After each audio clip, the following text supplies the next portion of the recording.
Hey all, and welcome back to Fuzzy Ducks Gaming and episode 3 of the Infernal Blow 0 to Hero.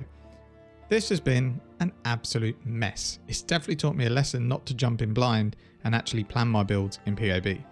Now this was partly unavoidable. I did have a rough plan of what I wanted to do in PoB, but when you actually dig deeper into how I was using the skill, the attack speed I got, and how many fights in the game are broken up by phases, teleporting, degens you've got to avoid, and other shenanigans, Paladin actually ends up being a pain in the ass build to keep pumping out damage without lots and lots of investment into other things you don't really want to be spending passive points or currency on.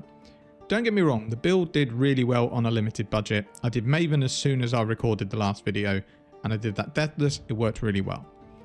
So where do I start with this journey? First, I'll let you know in advance I am now a gambler instead of a paladin. But what I'm going to do is talk you through my journey, what I wanted to do, what roadblocks I came up against, and how I've ended up crafting all of my gear for the gambler that feels a lot better and I think has potential to scale a bit better. So the first issue I had straight away was Rakiata's Dance is a great item, but it's a bit of a band-aid fix for my character.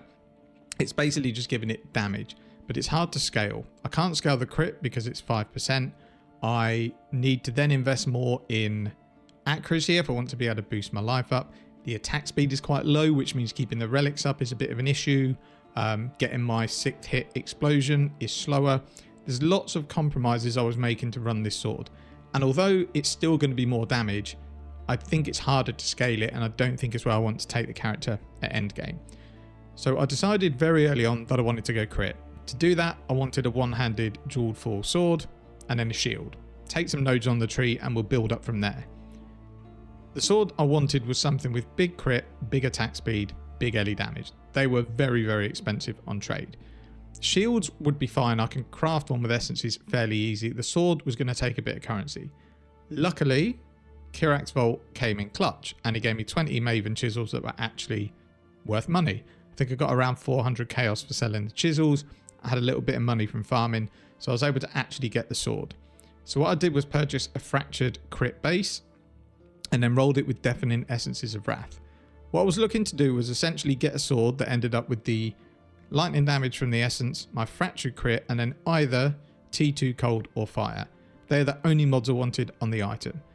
So what I ended up with was an extra suffix. Luckily it wasn't an attack mod, so I could just craft cannot roll attack mods and annul it. It's RNG as to whether you annul the craft or the mod you want, so it might cost you 1, 2, 3 divines to do it. You could just, for 2 divines, prefixes cannot be changed and scour. It's up to you. I went for cannot roll attack mods because there's a chance it would only cost me a divine. It didn't. It cost me 2 in the end. Then all I wanted to do was multi-mod with attack speed and LE pen. That gives me a really, really good sword that I won't have to upgrade for a long, long time. And it cost me about 30% of what a finished sword would have cost on trade because of how cheap essences are. To craft the shield, I just bought a fractured base with suppression. It was very cheap. And then just roll with essences. I was just basically looking for some attack speed, some resistances, some life. What I ended up with was a shield with quite a lot of block on it, which actually worked well because it allowed me to take a few nodes on the tree and almost hit block cap. And that was kind of all I could afford at this point. So I got a diamond flask into play to get some crit. We added Assassin's Mark to, again, get more crit on enemies. And we took some crit nodes on the tree. The damage wasn't great. It was definitely less than my Rakiata's version. The defenses on paper look better, but because I'm taking longer to kill enemies, it actually felt worse. I'd also already bought all of the idols to run destructive play Shaper Guardian farming, and I was getting wrecked. The bosses were even killing me occasionally. The invitations, I was very rarely completing them without dying. I didn't brick any encounters, but it basically stopped me leveling up. I was kind of stuck here. I couldn't afford to improve my build, and I couldn't afford idols to run something a bit easier. So I just persevered. It was pretty horrendous. I just spent hours basically dying. But I was easily farming divines. So it would mean that if I had a plan of where I wanted to go with the build, I could sort things out. So we then crafted some more crit gear, put some more crit nodes on the tree, hoping it would get better, and it didn't. And the main reason for it is all of the content that I've decided to run does not suit the paladin. Even though Shaper Guardians, for the most part, seem like they're better than Elder Guardians, they all have some sort of either phasing mechanics or mechanics where you've got to move out of the way. So Phoenix has his massive blast, which I definitely can't tank. Minotaur, the rocks kill me pretty easily if too many hit me, so I have to move out the way. He also burrows. Hydra disappears halfway through the fight, and Chimera constantly disappears, which means I can't keep my relics up. And a lot of my crit relies on the enemy bleeding, and I've only got a 20% chance. So most of the time when I engage an enemy, if they're not there for a long period of time, I'm doing 0 DPS because my relics aren't up, my crit isn't engaged, and realistically I've probably run out of flasks as well. So on paper, my DPS looked at like 5 or 6 million. In reality, it was probably like 1 to 2, which is not enough to do invitation farming. As a final throw of the dice, I decided to try the interrogation cluster jewel to see if I could get decent brittle, and I couldn't. It was really inconsistent. Sometimes I might hit 4 to 5%, other times I was hitting between 1 and 2%. Scorch was working better, I was getting like 20 to 25% Scorch, but the whole point of using brittle was to get my crit chance up and not have to rely on things like enemies bleeding, enemies being marked, my diamond flask being up. In all honesty, it made little difference, and it was obviously more passive points. So I really didn't know what to do. So I thought, well, I'll just carry on farming. I don't know where I want to take the character yet, which was my fault. I should have realised that my POB was slightly padded by the fact that all the stuff is always up, and it isn't. I maybe, even on single target, if I constantly hit, I'm not guaranteed to keep my relics up, because if it picks the same one 3 times in a row, I'm never going to keep them up. So eventually, I decided to go Gambler. I knew first off it would feel worse, but I felt there are ways to scale it a bit better, and the damage will be consistent. Yes, there's going to be spikes because it's a Gambler. Sometimes you'll hit big, sometimes you'll hit smaller, but I'll never hit really, really small like I was on the Paladin. As soon as I changed, it felt better in terms of comfort, but the DPS when mapping was less because your relics will stay up. I wouldn't even say they were up all the time when mapping, but they were up sometimes, and if I got Wrath and Anger up, that did a lot of damage. So let's go through Gambler in terms of what it gives you. First thing it gives you is really big chance to do double or triple damage. This synergizes really well with the skill because you want to hit really hard to cause that 6th hit explosion to do a lot of damage. And sometimes it is noticeable. There are times where the enemy has just died. Their health bar has disappeared because the triple damage is obviously rolled. I've probably rolled high on my lightning damage and the enemy just disintegrates. There's other times where you don't hit your double or triple and it's not quite as good. I totally avoided the crit node. I think this is an absolutely awful node. It gives you lucky crit chance, which means your crit chance is higher, but it makes your damage unlucky. For someone that's got a lot of lightning damage in the build, that's terrible. It will basically roll your lightning damage twice and take the lowest one. So to me, this is probably, if I took this node, even though I would get my crit to 100%, I think this would actually be less damage. So the next node we took was 50% chance to avoid stun and ailment immunity.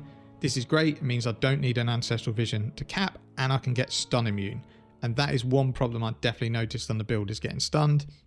Eventually, once I get the character sorted out towards the end of the video, I won't have to worry about stun anymore. Next node, I had to do some workarounds because I didn't have the resistance. It basically gives you less resistances, but it gives you 50% chance that when you get hit by something elemental, your resistances count as 90%. There is a unique shield where you can get, I think, 30 to 35% more of this, but I couldn't fit it into the build because I rely on my shield for a lot of block. It might be something we can work in later on. And then finally, the node that sold it for me was inverting resistances at a 50% chance. That, along with 25% on a tree, means it's almost at Rakiata's dance levels of inversion. Now, unfortunately, I did need money to get the Ascendancy working, and I was pretty tight on funds, but I just wanted to get to Gambler, make my decision, and then go from there. So originally, I made the following changes to the build. We obviously got to 70% block chance. We already had that anyway. I dropped Determination because I didn't have enough armor to make it worthwhile, and we put Anger in. Losing all of the relics would affect the DPS, but getting Anger back in, it actually gave me a massive boost to DPS. So I ran in Anger, Grace, Precision on our Arrogant support, and then Vile Haste. Even on paper, the DPS was about half my Paladin. It actually felt better, and the single target felt better. Our evade chance was mediocre at best. We had 99% spell suppression chance with Lucky, 72% block chance, and then all the other stuff we already had. We've got our Leech, Fortify, Endurance charges, Immortal Call, and then the 50% chance for resistances to count at 90%. On paper, that all looks great, but I was still lacking damage, and all those defenses won't save me in an invitation if I've got all 4 Guardians on me at the same time. So despite the fact the build felt better, I was still winging it and I wasn't happy with that. So I turned Path of Exile off, opened up POB, and looked at what I wanted to do with the character and actually planned it out properly with all the gear, working out how to craft it, and then I had a base to aim at. And I decided, unfortunately, I needed nearly all new gear on totally different bases. It wasn't really worthwhile running hybrid armor and evasion bases when I have very little armor and I'm not using determination.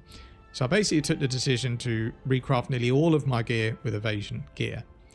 What I wanted to get at and what my POB provided me was 90% chance to crit, which will boost up hopefully in the next episode, 90% chance to evade, 70% plus block chance, 100% suppression without lucky, 4 million DPS, keep our endurance charges in a mortal coil, keep our fortify, get an onslaught on kill, get immune to stun, immune to early ailments, and then dump perseverance because if I have onslaught, it serves very little purpose. Now I'm not running any armor.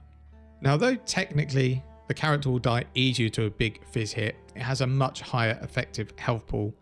It's difficult for me to get hit. I'll have 9 in 10 chances to evade an attack, and then if I don't evade it, 7 out of 10 times I'll block it.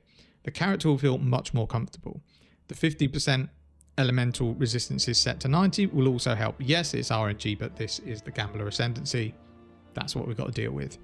So that was the story on the Paladin. So onto the Gambler. Let's go through all of the gear.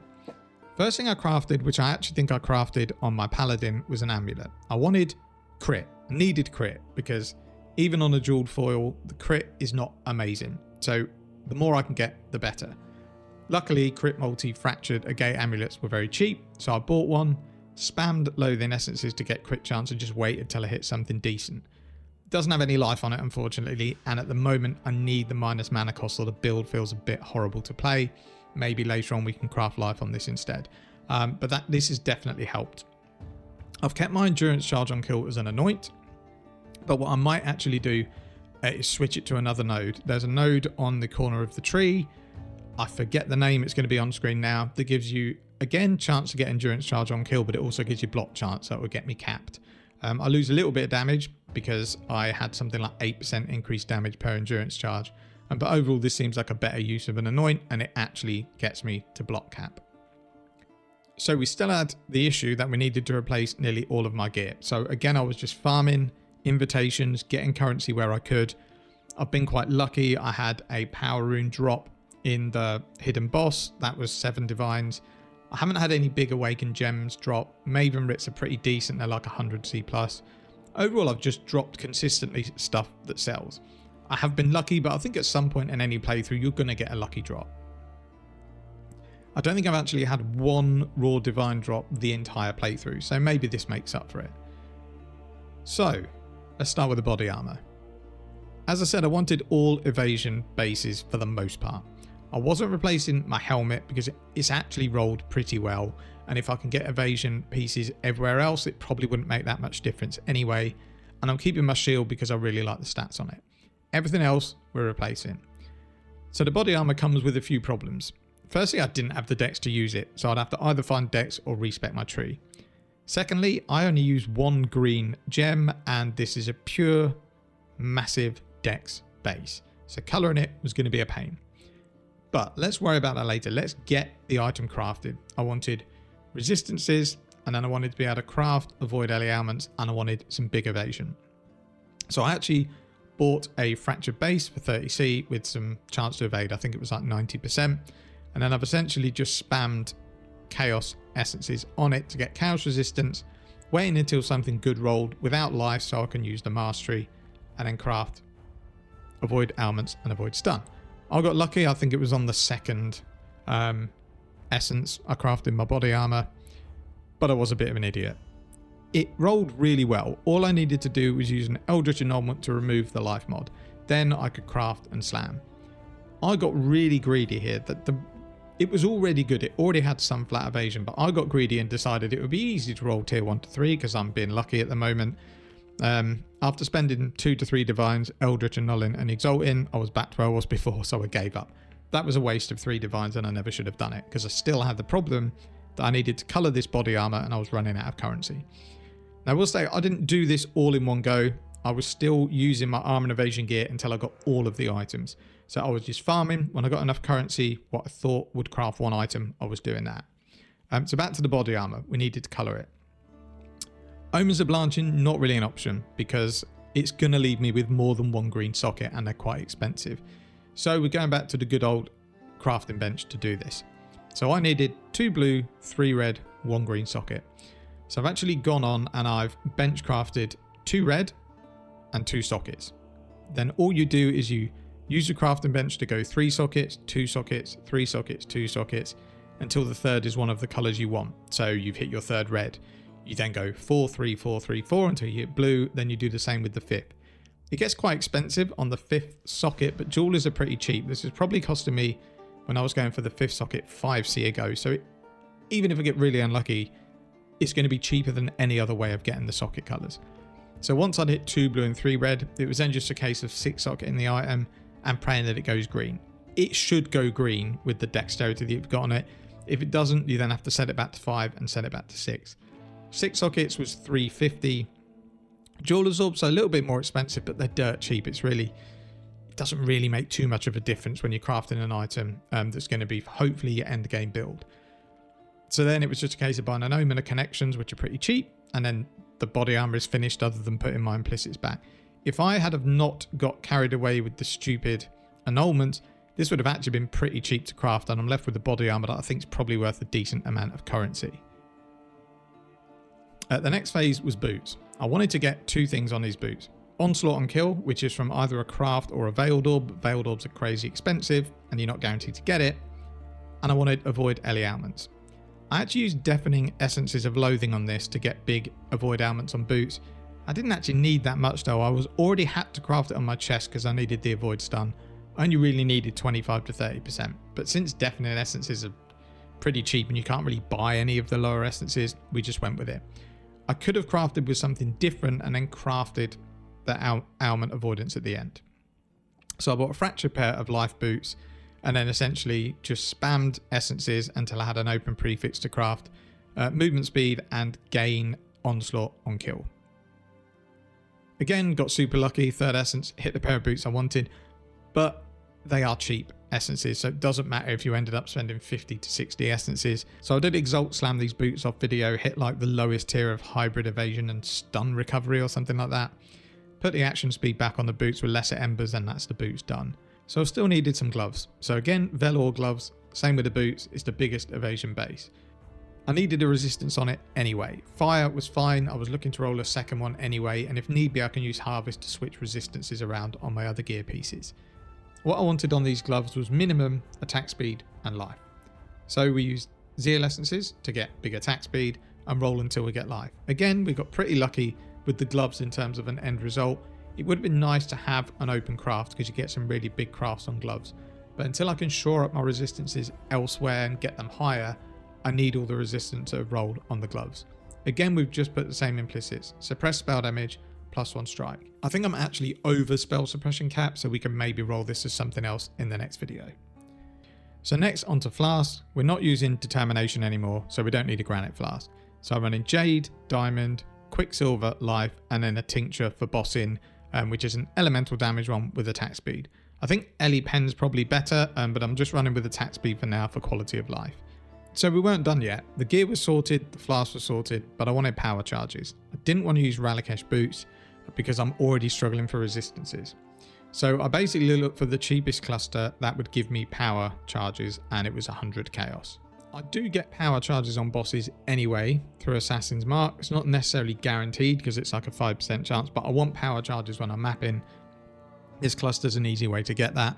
I also needed 2 empty jewel sockets because we're not done yet. There's still more I wanted to do with this build, and that was testing out the Impact Slayer Forbidden Flesh and Flame combo. Impact gives us 15% more damage the closer we are to enemies and we're always on top of them. Plus when you're mapping, you pretty much always have 50% increased area of effect, which helps clear a lot. And these obviously slotted nicely into the new cluster jewel. So to get the slots for this, I had to give up the Fortify node. So what I've done, because I still want it, is just added a 2020 Fortify gem instead of Inspiration. It is less damage, but when I look at what I can get from those points, it actually ends up being more with the Fortify gem. Now, before people say, what about the body armor implicit? It won't work with this build because we very rarely hit with melee. We'll hit 1 to 2 enemies with our melee attack, then everything blows up. You can maybe get 8 to 12% chance to fortify on hit, so it's only really going to help on bosses, and half of my mapping time would be without fortifier. So we've now got our new cluster, we've got our impact, forbidden flame and flesh jewels, we've got more life, we've got more spell suppression because of where we are in the tree, and we've got to better leech node so we get a little bit of mana on hit. Lastly, to hit 90% evade chance, I bought 100 Sea Watcher's Eye, which gives me 7% more chance to evade when affected by Grace. And that's kind of it. That is all of the upgrades that I had in my POB that I wanted to aim for. Now the good thing is, the POB I spec'd out pretty much matches with what I've ended up with. I think I'm maybe a couple of percent shorter on damage because I was maybe optimistic in the gear that I could get, but I've crafted very close to what I wanted. Whew, that took a while. That's everything. You think it was a journey, just me talking through it, you should have had to play through it. It was frustrating, but I did want a challenge, and it's definitely been that. Now, I've ended up with some pretty good gear that if someone had this gear who actually knew how to build characters, they'd probably be absolutely wrecking the game. I kind of just build on my limited knowledge, and I want to have fun. I've done both, although there has been frustration in parts, but overall I've really enjoyed it. I'll leave the details in the POB. I won't spend time going through like gear links and everything because it's already been a very long video. What I'll probably do is a quick map showcase to close out the video. I'm not going to commentate over it because I think I've got an issue with my mic and my audio where when they both are on, there's a little bit of distortion and it sounds quite bad. You're going to hear my keyboard and stuff as well. So if you are interested in seeing what a map's like, I'll leave a map and an invitation at the end of the video. That's it. It's been a very long journey, this episode. Nowhere near as smooth as 1 and 2, but I knew that would be the case.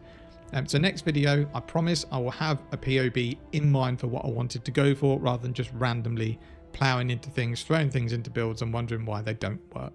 Thank you very much for watching. Take care and see you in the next one.